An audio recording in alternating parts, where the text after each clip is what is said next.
Diego জোতার মৃত্যুতে শোকাহত পুরো বিশ্ব। ফুটবলার থেকে রাষ্ট্র আর সরকার প্রধান, ক্লাব থেকে ফেডারেশন, সবাই দিয়েছেন শোক বার্তা।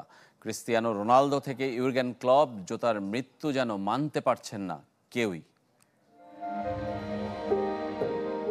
দিয়েগো জোতার মৃত্যুতে শোকাহত বাংলাদেশ অধিনায়ক জামাল ভুঁইয়া। মাঠের বীর আজ নীরব, মন্তব্য ক্রিকেটার রিশাদ হোসেনের। তবে সবচেয়ে বেশি স্তব্ধ জাতীয় দল সতীর্থ আর ফুটবল বিশ্বের অন্যতম সেরা তারকা ক্রিস্টিয়ানো রোনালদো। কোনোভাবেই বিশ্বাস করতে পারছেন না জোতার মৃত্যু। পরিবারকে সহমর্মিতা জানিয়েছেন, সঙ্গে ওপারে শান্তিতে থাকার আহ্বান। পুরো পর্তুগাল দলই যেন নিজেদের আবেগকে ঢেলে দিয়েছেন সামাজিক যোগাযোগ মাধ্যমে।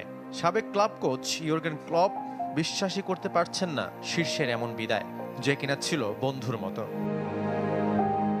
সতীর্থ নুনেজ, সাবেক স্টিভেন জেরার্ডরা নিজেদের আবেগ সংবরণ করতে পারেননি চ্যাম্পিয়ন তারকার বিদায়। এছাড়াও Emiliano Martinez, Thiago Almada, Leandro পারেদেসরা কাঁদছেন ফুটবল মাঠের সতীর্থের অকাল প্রয়াণে। ইংল্যান্ড প্রধানমন্ত্রী কিয়ার স্টারমারের মতে, শুধু লিভারপুল তারকার বিদায় নয়, একজন ফুটবলারের বিদায় যার জন্য কাঁদছে দেশের সমর্থকরাও। তার ক্লাব লিভারপুল থেকে প্রতিপক্ষ Man City, Man U, Tottenham সহ প্রিমিয়ার লিগ, ইউএফা সবাই শোক বার্তা দিয়েছে। শাফায়েত মিদুল, চ্যানেল 24।